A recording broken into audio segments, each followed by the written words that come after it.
एक गांव में मणिधर नाम का किसान अपनी पत्नी सरला के साथ रहता था। उसकी एक बेटी 15 साल की मायरा थी, जो काफी होशियार थी।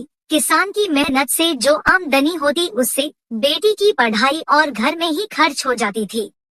एक वर्ष सूखा पड़ जाने की वजह से अब मणिधर के पास पैसे नहीं थे जिससे वह फसल की बुवाई कर सके।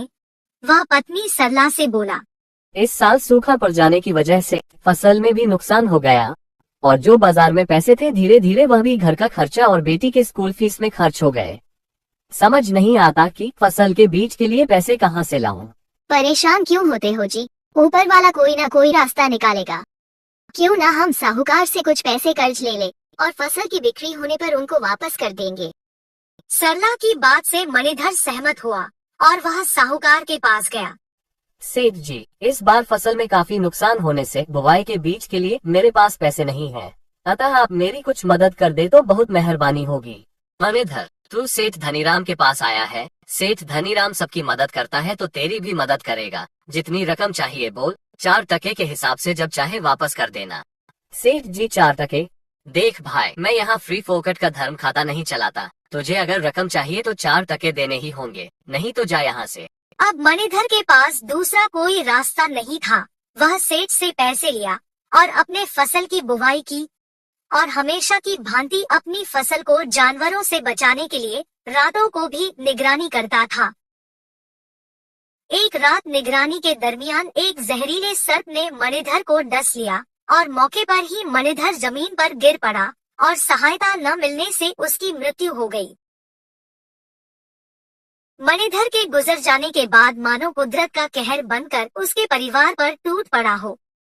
बेटी मायरा और सरला दोनों बहुत दुखी और उदास रहने लगे और उधर खेतों की समय पर देखरेख न होने से इस वर्ष की फसल भी बर्बाद हो गई।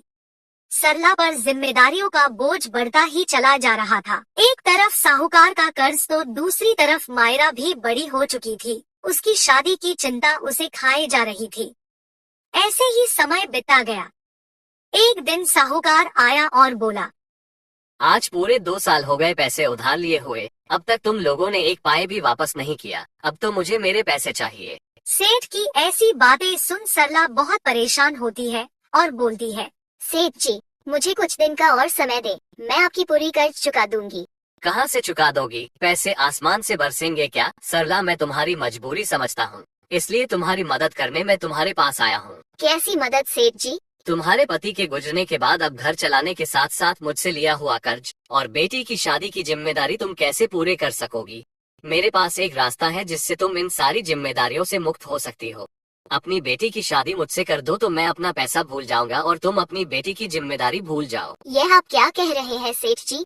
देखो, तुम्हारे पास 2 रास्ते हैं। मेरे पैसे सूद समेत वापस कर दो या तो अपनी बेटी के ब्याह मुझसे कर दो। इतना सुन सरला सेठ के अंदर चल रहे काले खोट को समझ जाती है। हे भगवान, ये कैसी परीक्षा ले रहे हो मुझसे? चलो, एक प्रस्ताव रखता हूँ तुम्हारे सामने, हो सकता है भगवान तुम्हारी मदद कर दे। एक थैली में 2 कंकड़ रखता हूँ, एक काला और दूसरा सफेद। थैले से तुम्हारी बेटी को एक कंकड़ निकालनी होगी।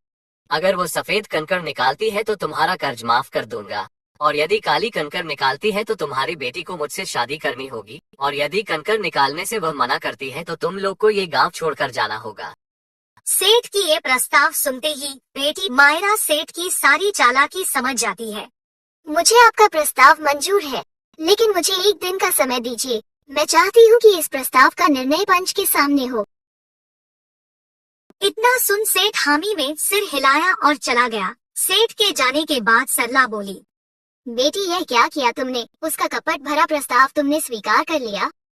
माँ, इसके अलावा हमारे पास कोई रास्ता भी तो नहीं था, और अगर हम समस्या से भागेंगे तो समस्या और बढ़ेगी। इससे अच्छा है कि डटकर उसका सामना करें। सेठ के इस प्रस्ताव से सरला और उसकी बेटी मायरा दोनों बहुत चिंतित थे। तभी मायरा को एक तरकीब सूझी। अगले दिन सुबह होते ही वह रास्ते से कंकड़ उठाकर लाई और अपने दरवाजे पर छींट दिया। कुछ ही देर बाद सेठ और पंच वहां पहुंचते हैं। शर्त की सारी बातें उनको बता दिया जाता है। सेठ पंच के आंख में धूल झोंकते हुए 2 कंकड़ नीचे से उठाया और थैली में डाल दिया। फिर बोला, इस थैली में एक सफेद कंकड़ और दूसरा काला कंकड़ है। अब इसमें हाथ डालकर एक कंकर चुनो। अगर सफेद निकली तो तुम लोग कर्ज मुक्त हो जाओगी, यदि काली निकली तो मुझसे शादी करनी होगी। सेठ पंच के आंख में तो धूल झोंक दिया, परंतु मायरा ने उसे दोनों काले कंकर उठाते देख लिया था। लेकिन अब शर्त के मुताबिक कंकर निकालने से वह मना भी नहीं कर सकती थी। उसने थैले में हाथ डाली और एक कंकर चुना तथा थैले से हाथ निकालते ही उसने निकाला हुआ कंकर जमीन पर गिरा दी। जमीन पर कंकर गिरते ही बाकी सब कंकरों में निकाला हुआ कंकर भी मिल गया। ओह, मेरे हाथ से कंकर फिसल कर नीचे गिर गया, लेकिन अभी भी कोई बात नहीं बिगड़ी है। अभी भी थैले में एक कंकर है जो मैंने नहीं चुना। उससे हम पता कर सकते हैं कि मैंने कौन सा कंकर निकाला था। अब पंच के सामने थैले से दूसरा कंकर निकाला गया तो वह काला कंकर बचा हुआ था। पंच के समक्ष ऐसा माना गया कि लड़की ने सफेद कंकर का चुनाव किया था। शर्त के मुताबिक सरला का कर्ज सेठ को माफ करना पड़ा और शर्मिंदगी का तमाचा लिए सेठ वहां से निकल गया। समस्या कितनी भी बड़ी क्यों ना हो, तरीका बदलने से समाधान निकलता ही है।